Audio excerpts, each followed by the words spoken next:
खबर हरियाणा के भिवानी जिले से है। बता दें कि 6 फरवरी को हनुमान गेट स्थित बाबा नत्थूनाथ के मंदिर में एससी ओबीसी समाज की संयुक्त मीटिंग हुई, जिसमें भिवानी में अगले 2 महीने बाद नगर परिषद चेयरमैन के होने वाले चुनाव में ओबीसी और एससी द्वारा एक संयुक्त उम्मीदवार उतारने पर चर्चा हुई।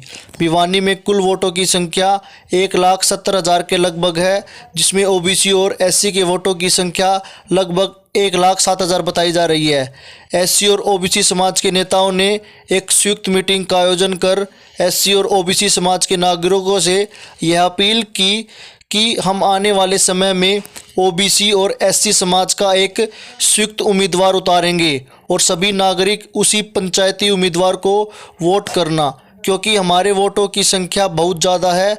और ओबीसी और एससी समाज के नेताओं ने आशा जताई है कि हम जो भी पंचायती उम्मीदवार भिवानी नगर परिषद चेयरमैन में उतारेंगे वही विजयी होगा। ओबीसी और एससी समाज के नेताओं ने कहा, जब हमारे हाथों में सत्ता होगी तभी हमारा विकास होगा। ओबीसी और एससी समाज के नेताओं ने हरियाणा की वर्तमान सरकार पर उनके अधिकारों को छीनने का आरोप लगाया। सभी नेताओं ने कहा, वर्तमान सरकार दलित और पिछड़ों के अधिकार को ख़त्म कर रही है। पिछड़ा वर्ग पर क्रीमी लेयर लगा दिया गया है और अनुसूचित जाति की भिवानी में एमसी वार्ड की एक सीट गैर संवैधानिक तरीके से ख़त्म कर दी गई है। आज का क्या प्रोग्राम था और किस तरीके से आपने यहाँ मीटिंग करी? आज का प्रोग्राम ये था जी कि पिछली बार जो नगर परिषद के चेयरमैन की जो सीट थी ना, वो महिला एससी के लिए रिजर्व हुई थी, लेकिन कुछ लोगों ने दबाव डाल के सरकार के ऊपर के उसको जनरल में बदलवा दिया। हमारे साथ एक अन्याय वो हुआ। दूसरा हमारे साथ ये हुआ कि जो हमारी एससी की एमसी में 6 सीटें रिजर्व थी पिछली बार, और जनसंख्या के हिसाब से भी 6 ही होनी चाहिए, लेकिन उन्होंने उसको घटा करके 5 कर दिया, क्योंकि उसमें हर्षदीप का वार्ड नंबर 8 आ रहा था जो मुख्यमंत्री का रिश्तेदार है। उसमें एससी के वोट ज़्यादा हैं, उन्होंने अपना वार्ड बचा लिया। तो हम ये चाहते हैं कि हम इस रिजर्वेशन के चक्कर में ना पड़े, हम 31 की 31 वार्डों पे कब्जा करें, और वो कब्जा कर सकते हैं हम इकट्ठा होकर के। जब लड़ाई लड़ेंगे तो कब्जा हमारा हो जाएगा, क्योंकि पॉपुलेशन हमारी ज़्यादा है। 1,67,000 वोटों में से 1,07,000 वोट एससी और बीसी के हैं। अगर हम इकट्ठे हो गए तो 31 सीटों पे हम कब्जा कर लेंगे और चेयरमैन पे कब्जा कर लेंगे। उसका जवाब हम सरकार को ये देंगे। तो मीटिंग में अभी क्या फैसला लिया गया? मीटिंग में फैसला ये लिया गया कि 27 तारीख को एक और मीटिंग विनोद गेट पे चेतराम प्रजापति धर्मशाला में होगी, और उसके बाद हम एक सर्व एससी बीसी की पंचायत बुलाएंगे, जिसमें कम से कम भी 2,500 आदमी होंगे, और उसमें वहाँ उस दिन चेयरमैन के चुनाव का और इनके चुनाव का फैसला करेंगे। तो किस तरीके से रणनीति किस तरह से बनाएगी? आज जो रणनीति तैयार करी है, किस तरह कितनी कमेटी, कितने आदमी कमेटी? अभी 11 आदमियों की हमने आज कमेटी बनाई है, जो हर वार्डों में जा करके, हर मोहल्ले में जा करके मीटिंगें लेंगे। तो ये कब से अभियान शुरू हो जाएगा? कल से। तो क्या कहना चाहेंगे आप, जो आज मीटिंग हुई है किस तरीके? आज की जो मीटिंग बुलाई गई थी उसका मेन ही एजेंडा है कि सरकार ने जैसे ही यहाँ पे मेयर की सीट को महिला रिजर्व किया गया है, उसके बाद से और भी समाज काफ़ी जागरूक होकर इस चेयरमैनी पद के लिए अपनी दावेदारी ठोक रहे हैं। तो हमने भी सभी लोगों को जागरूक करने के लिए एससी बीसी एकता का मंच बनाकर हमारा प्रयास रहेगा कि हम वार्ड में, हर वार्ड में जाएं, क्योंकि हमारी वोट के आधार पर हर वार्ड में पकड़ है। तो हम अपना उम्मीदवार उतार कर एक एससी बीसी का बड़ा संगठन अपने चेयरमैनी पद के लिए दावेदारी ठोकेगा। और उसके लिए आज की मीटिंग जो ट्रायल थी, हमने 27 तारीख को चेतराम धर्मशाला में दोबारा से और ज़्यादा समाज के प्रबुद्ध व्यक्तियों की राय से वहाँ मीटिंग बुलाई है। उसमें सर्व समाज एससी बीसी मिलकर जो भी चेयरमैन पद के लिए दावेदारी जिसका भी नाम तय करेगा, उसके लिए हम तन मन धन से सहयोग करेंगे और एक नई चेतना जागृत करने का प्रयास करेंगे। आज एससी बीसी का जो मेन करीम थी वो आज यहाँ इकट्ठी हुई थी नथुनाथ जी के मंदिर में, और सरकार कई दिन से हमारी सुनवाई नहीं कर रही है। एससी की जो कमेटी की 6 सीटें थी एमसी की, उनको 5 कर दिया। सरकार को काफ़ी बार हमें बोल चुके हैं, लेकिन हमारी सुनवाई नहीं हो रही। आज हमारी जो एससी बीसी की करीम है, उसने यहाँ इकट्ठी होके ये फैसला लिया है कि हम समाज को साथ लेकर के सरकार को इस चीज़ का जवाब देंगे कि कैसे उन्होंने हमारी 6 में से 5 सीटें कर दी, और हमारी हर काम में कुछ भी सुनाई नहीं हो रही। वोट हमारे सबसे ज़्यादा 80% जनसंख्या, और हमारी सुनाई बिल्कुल नहीं हो रही। सारा जो है ना अनसुना कर रही है। आज समाज ने ये फैसला लिया है कि हम हर मोहल्ले में जाएंगे और 27 तारीख को मीटिंग बड़ी मीटिंग करेंगे हम, उस टाइम हम फैसला लेंगे कि सरकार को कैसे हम जवाब दें। राजेंद्र जी, एक बात हो, जैसे कोई आपसे संपर्क करना चाहे, जैसे आपकी मुहिम में जुड़ना चाहे, तो किस तरीके से जुड़े, क्या नंबर कैसे आपसे कॉन्टैक्ट करें वो? हमारा नंबर है, वैसे मैं उस पर डाल दूंगा व्हाट्सएप पे, लेकिन 81 68 76 57 90 81 68 76 57 90। वो कॉल कर लिया वो? हाँ, वो कॉल कर लें।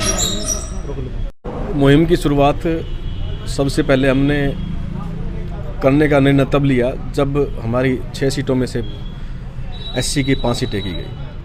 पिछले 23 जनवरी को हमने कुल 20 लोग जो शहर की क्रीम थी, सभी समाज के, बैठ के हमने एक मीटिंग का आयोजन किया गया और उसमें निर्णय लिया हमने कि एससी बीसी एसटी का जो हमारा जो साझा अपना परिवार है उसको हमें एकत्रित करके, क्योंकि हमारी जो वोटों की संख्या है वो बहुत ज़्यादा है, जिसकी वजह से पूरी सत्ता का परिवर्तन किया जा सकता है। हमने आज 6 फरवरी को इस मीटिंग का आयोजन किया और इसमें सभी प्रबुद्धजीवी और जो एससी बीसी एसटी समाज की जो क्रीम लोग थे वह लोग आज यहाँ उपस्थित थे। लगभग 250-300 के आसपास में यहाँ पे गैदरिंग थी और सभी ने मिलकर एक निर्णय लिया कि ये जो हमारी सीटें कम की गई हैं, हम इन सीटों के कम करने के बदले हम इनको एक ऐसा करारा जवाब देंगे।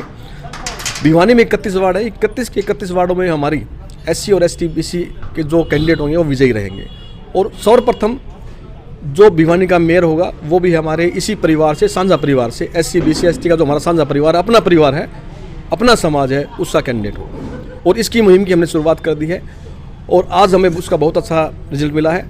हमारी जो आगामी जो मीटिंग है उस मीटिंग 27 फरवरी को चेतराम धर्मशाला के अंदर 11 बजे का समय रखा गया है और मैं अनुरोध करता हूँ कि सभी हमारे जो भाई हैं जो हमारी इस मुहिम के साथ जुड़ना चाहते हैं, जो हमारे साथ कंधे से कंधा मिला के चलने वाले हैं, हम उन सभी का स्वागत करते हैं। जो संपर्क सूत्र तंवर साहब ने दिया है वो भी है और हम जल्द ही अपने पंपलेट बना के पूरे शहर के अंदर डिस्ट्रीब्यूट करेंगे। आप आगे चलेंगे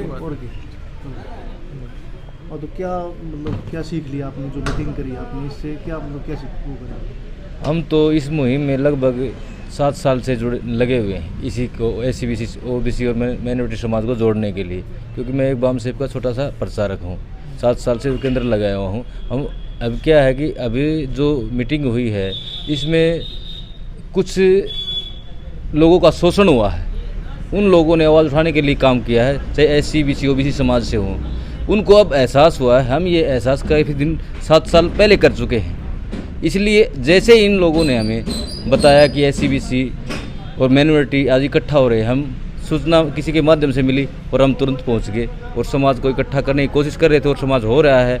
और जो साथी मिल आए इसमें मीटिंग में, तो हमने भी इसमें थोड़ा सा अपना योगदान दिया, यहाँ आए।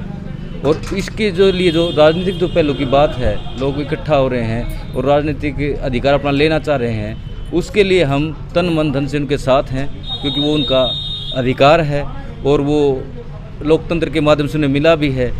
अगर ये जो ऐसे कि लोग इकट्ठा कर रहे हैं, जो सीटें काट रहे हैं, अगर इस समाज ने 85% समाज ने ये सोच लिया कि हमें ये सीटें इन रिजर्व कैटेगरी के माध्यम से नहीं देंगे तो हम वैसे भी छीन के ले सकते हैं, तो कोई बात नहीं, ये ले सकते हैं। इनकी संख्या ज़्यादा है और संविधान संख्या के सिद्धांत को मानता है, तो वो कब्जा कर सकते हैं सभी सीटों पर।